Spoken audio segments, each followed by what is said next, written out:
छात्रों, हम आपके लिए क्लास 10 मैथ की 2025 सेशन की पहली वीडियो लेकर आए हैं। अध्याय 1 से वास्तविक संख्याएं। क्या है? वास्तविक संख्याएं। वास्तविक संख्या क्या होती हैं? वास्तविक संख्याएं परिमेय संख्याएं, अपरिमेय संख्याएं ये वास्तविक हैं। परिमेय संख्या क्या होती है? जिन्हें पी/क्यू के रूप में लिख सकते हैं। अपरिमेय संख्याएं जो पी/क्यू के रूप में नहीं लिखी जा सकती हैं। ठीक है ना? और जैसे ये है, अपरिमेय क्या है? अपरिमेय संख्याएं √2, √3, ठीक है ना, √7 जो पी/क्यू रूप में नहीं लिखी जा सके। ठीक है ना? और परिमेय संख्या जिन्हें पी/क्यू रूप में लिख सकते हैं। परिमेय क्या होती है? परिमेय संख्याएं पी/क्यू रूप में, बट क्यू नॉट इक्वल 0, 0 के बराबर नहीं होना चाहिए। ठीक है ना? क्यू का मान अर्थात एक परिमेय है और 1/0 भी परिमेय नहीं है। ये नहीं है परिमेय, ये परिमेय नहीं है, परिमेय नहीं है। लेकिन 0/1 परिमेय है। समझ गए ना? और यदि एलसीएम एचसीएफ ज्ञात करने के लिए दो या दो से अधिक संख्याओं का एचसीएफ बराबर संख्याओं में प्रत्येक उभयनिष्ठ अभाज्य गुणनफल को सबसे छोटी घात का गुणनफल होता है। देखो, एक फॉर्मूला याद रखें, एलसीएम बराबर या एलसीएम गुणा एचसीएफ बराबर दो संख्याओं का गुणन। इस फॉर्मूले को याद रखें। ठीक है ना? तो हम इसमें एमसीक्यू क्वेश्चन कराने वाले हैं आपके लिए। देखिए, पहला प्रश्न है आपके सामने, दी गई संख्या में अभाज्य संख्या होगी। अभाज्य संख्या कौन सी होती हैं? ध्यान दो, वे संख्याएं जो स्वयं से ही और एक से कट सकती हैं वो अभाज्य संख्या होती है। जैसे 2, 3, 5, 7, 11 ये एक से कट सकती हैं और स्वयं से कट सकती हैं, अन्य किसी संख्या से नहीं कट सकती। हाँ, ये ध्यान देने की बात है कि एक संख्या, एक नंबर अभाज्य संख्या नहीं है। दो संख्या अभाज्य भी है और सम भी है। ये आ जाए क्वेश्चन कि सम अभाज्य संख्या कौन सी है, तो कौन सी है? 2। अब जैसे इसमें है, दी गई संख्या अभाज्य संख्या होगी, तो अभाज्य 0 तो है नहीं और 1 हमने मना कर दिया, 1 है नहीं, ना तो 0 है ना 1 है और ना 8 है, क्योंकि 8 के तो गुणनखंड हो गए। 2 से भी कट रही है, 8 4 से भी कट रही है और 8 से 3 से कट गई और 1 से भी कट रही है। लेकिन दो संख्या देखो, ध्यान दो, 1 से कटेगी और 2 से कटेगी स्वयं से। ठीक है ना? समझ रहे हो ना? अभाज्य संख्या ऐसी संख्या होती है जो केवल स्वयं या एक से ही विभाजित होती है। देखो, इसे ध्यान से लिखते हो रहे हैं आपके लिए। देखो, सॉल्यूशन में इसका आंसर क्या है? सी 2। ये तो हो गया आपका। अब देखो, अभाज्य संख्या, अभाज्य संख्या ऐसी संख्या होती है जो केवल स्वयं या एक से ही विभाजित होती है। अर्थात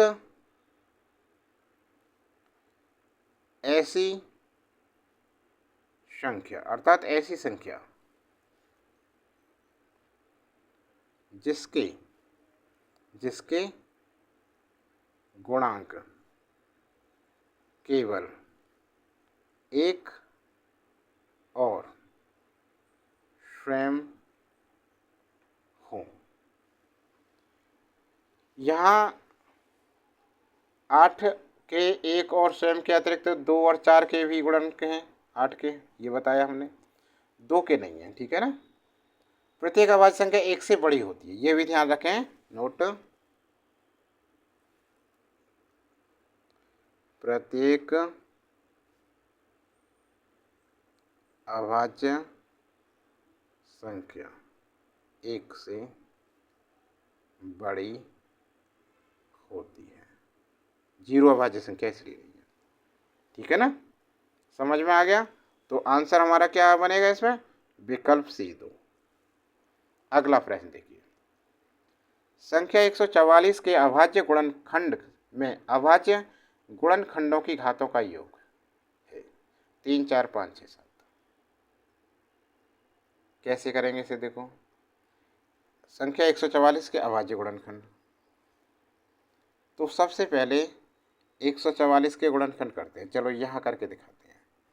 144, सबसे पहले 2 नीचे से कट रही, 2 से कटेगी ये संख्या, 2, 2 सत्ते 14 और 2 दूनी 4, 2 से 2 तिया 6 और 2 छिक्के 12, 2 एकन 2, 2 अट्ठे 16, 2 निम 18। अब 2 से नहीं कटेगी, 3 से, 3 तिया 9 और 3 एकन 3। ये हो गए गुणनखंड। कैसे लिखेंगे, 2 गुणा 2 गुणा 2 गुणा 2, 1 2 3 4 गुणा 3 गुणा 3, 2 दूनी 4, दूनी 8, दूनी 16, 3 48, तिया 144, ठीक है। अब इसको हम कैसे लिख सकते हैं, 2 की घात कितनी है, 1 2 3 4, 2 की घात कितनी हो गई, 4, 3 की घात कितनी होगी, 2, ठीक है ना। और पूछ क्या रहा है, गुणनखंडों की घातों का योग, गुणनखंडों की घातों का योग। ध्यान से सवाल को करते हैं, यहाँ 4 है, इसका 2 है, योग जोड़ मतलब 4 और 2 6, कितना आया आंसर, 6। विकल्प कौन सा सही हो गया हमारा, विकल्प डी बिल्कुल सही है हमारा करेक्ट आंसर। समझ में आ गया। अगला सवाल देखो, अब कौन सहअभाज्य संख्याओं का एक युग्म है। और वीडियो पर आगे बढ़ने से पहले अभी तक चैनल को सब्सक्राइब नहीं किया तो चैनल को सब्सक्राइब कर लें, वीडियो को लाइक करें और ज़्यादा से ज़्यादा अपने दोस्तों पर शेयर करें। देखिए, इसमें पूछ रहा है सहअभाज्य संख्या है। सहअभाज्य संख्या कौन सी होती हैं, ऐसी 2 संख्याएं जिनका HCF 1 हो, जिनका में से 1 हो, वो सहअभाज्य संख्या होती हैं। अब देखिए, इन विकल्प में स्टार्टिंग से ही देखते हैं, पहले 18 के गुणनखंड करते हैं। कितने हुए, 1 गुणा 2 गुणा 3 गुणा 3, 1 दूगा 2 तिया 6 तिया 18, ठीक है। 25 से करते हैं, 25 के 1 गुणा 5 गुणा 5, 1 पंजे 5 पचम 25। अब HCF कितना आएगा, सिर्फ क्या मिल रहा है, 1, और तो कोई संख्या नहीं मिल रही है, तो क्या है ये, सहअभाज्य संख्या। कौन सी है, 18 और 25। तो आंसर हो गया हमारा विकल्प ए बिल्कुल सत्य है, करेक्ट आंसर है। समझ में आ गया छात्रों। अगला प्रश्न देखो, अब चौथा सवाल देखिए, किन्हीं दो धनात्मक पूर्णांक ए और बी के लिए क्या है। देखो, थोड़ी देर पहले हमने एक बताया था फॉर्मूला आपके लिए कि 2 संख्या हैं ए बी, तो क्या होगा, में से ए बी का गुणा ले से ए बी का बराबर पहला गुणांक संख्या और दूसरी संख्या, ये फॉर्मूला बनेगा, ठीक है ना। अब देखिए कौन सी में, ये कौन सा विकल्प है, तो भाई विकल्प डी हमारा बिल्कुल सही बैठ रहा है, सटीक यही है, इस तरह का है ना। समझ में आ गया ना, तो यही हमारा करेक्ट आंसर है, विकल्प डी। अगला प्रश्न देखो, वह बड़ी से बड़ी संख्या जिससे 125 और 70 को विभाजित करने पर शेषफल क्रमशः 8 और 5 प्राप्त होता है होगी। शेषफल 8 और 5 प्राप्त होता है, क्या होगी? देखिए, क्योंकि 70 और 125 को अभिष्ट संख्या से विभाजित करने पर शेषफल क्रमशः 5 और 8 हैं। 5 और 8 हैं। ये कह रहा है ना कि 70 को बड़ी से बड़ी संख्या जिससे 125 और 70 को विभाजित करने पर शेषफल 8 और 5 प्राप्त होता है। अतः ये शेषफल संख्याओं में से घटाने पर स्वयं देखो 125 में से कितना घटाएं? 8 घटा दें तो कितना बचेगा? ये बचेगा 15, 117 बचा। और हम 70 में से 5 घटा दें, कितना हो गया? 65। इतने बचे। सॉल्यूशन जो कि अभिष्ट संख्या विभाजित है, ठीक है ना। अब अभिष्ट अतः अभिष्ट संख्या कैसे निकालेंगे? अभिष्ट संख्या निकलेगी 65 के फैक्टर करो। 65 के हम फैक्टर करें तो कितने हैं? 13 पंजे 65, 5 गुणा 13।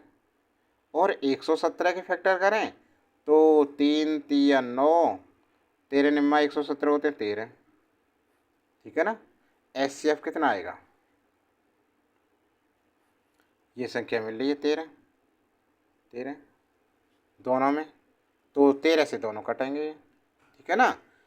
आंसर कौन सा हो गया? इसलिए विकल्प बी 13 सत्य है। समझ में आ गया ना। 13 से भाग देंगे तो 5 बचेगा और 3 3 9 है। और फिर इन संख्याओं को करेंगे पूरी तो विभाजित हो जाएंगे 13 से, और ये शेषफल बचेगा इसमें, ठीक है। हो गया। अगला सवाल देखिए अब, छठा।